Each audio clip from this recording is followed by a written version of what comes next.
This week on Pride of NASCAR, the pride of Elmhurst, Illinois. Fred Lorenzen was named one of NASCAR's 50 greatest drivers back in 1998.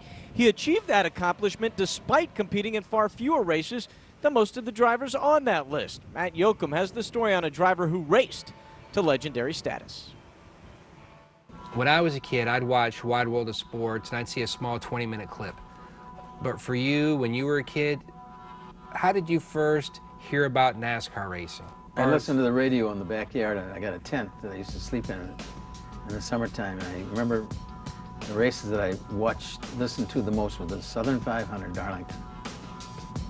That was, I said, someday I'm going to race there.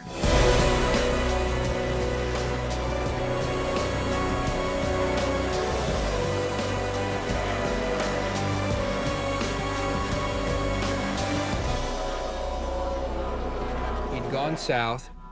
Then you moved back to Chicago, raced USAC, and then when you moved south again, what was it like when Ralph Moody slid that contract from Ford Motor Company across the table? Your first big-time NASCAR contract.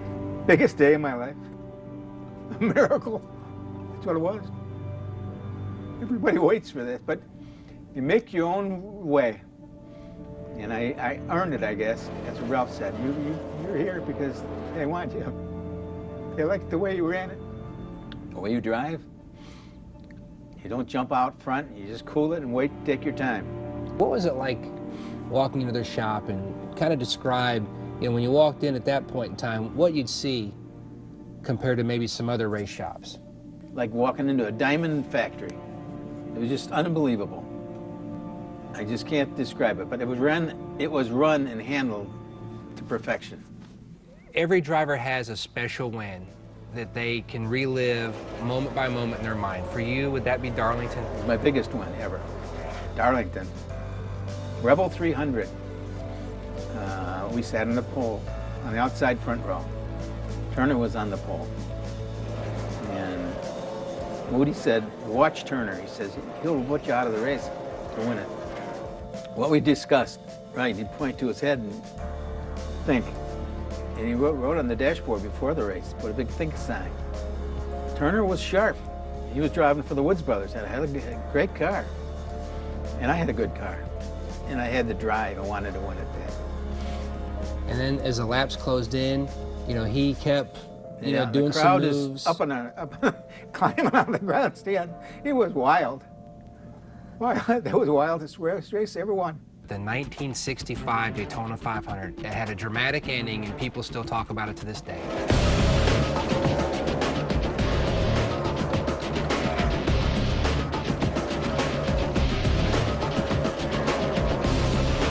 Herb Knapp and Wayne Mills were my two chief mechanics. And Herb said, just wait till the end. Get them when there was, why race 5 Turners and 5 AJs when there's only one left at the end. So we just sat there and played until the end. But they just knew just how to run me like a robot. The crew has a lot to do with winning too. You gotta build a great team and you're gonna produce. That's what my motto was. You know, you can't do it yourself. Back in your day, you were the golden boy, the most popular driver. Girls loved you. Every driver wanted to be in your shoes. What was it like to be the most popular driver in your era? The fans are what make you run. They were my heroes. They make you go fast. It was a dream come true. All the work you did all your life. It's something I can't describe. For a fan that came in 15 years ago and had never had an opportunity to see you run in the 60s and early 70s, how would you like them to think of Fred Lorenzen, the racer? Came up the hard way. And you got to give a lot of stuff up to go to the front. Got to give all the toys, the weekends, going out, partying at night. You can't do any of that stuff.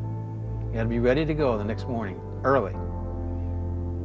First one to the racetrack. I had a good crew.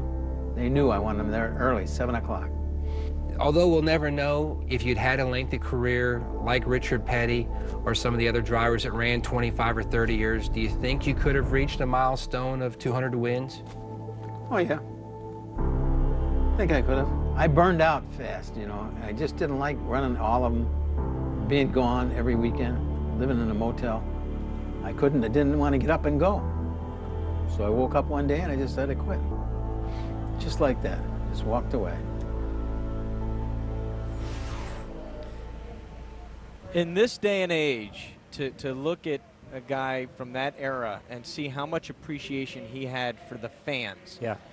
I will say this, I think in this sport, more than any other, it still exists. You agree? I do agree it still exists. I do agree the guys that race and love the sport, and you can see Freddie in his eyes and in his emotion. He still loves the sport. He may have given it up and walked away from it, but he still loves it. He was the golden boy, and that's what they called him. And my father and those guys, they hated his guts, man. They wanted to beat him because that was Holman and Moody, and that was Ford, and Petty Enterprises was Richard Petty and Plymouth, and it was that rivalry, but it was a big deal. And they had the utmost respect always. Richard Petty, you talked to him today, has the utmost respect for those guys. And, you know, he did not race that many years, and he never ran a full schedule, but you just saw right there on the graphic. You know, the race here tonight at Chicagoland Speedway, the guy that finishes dead last is going to probably make about $65,000 or $70,000. Right. Fred Lorenzen was the first driver in a season to make over $100,000. But he talked about the fans. I know for a fact, a lot like your dad, Richard Petty, he never turned an autograph sticker down, especially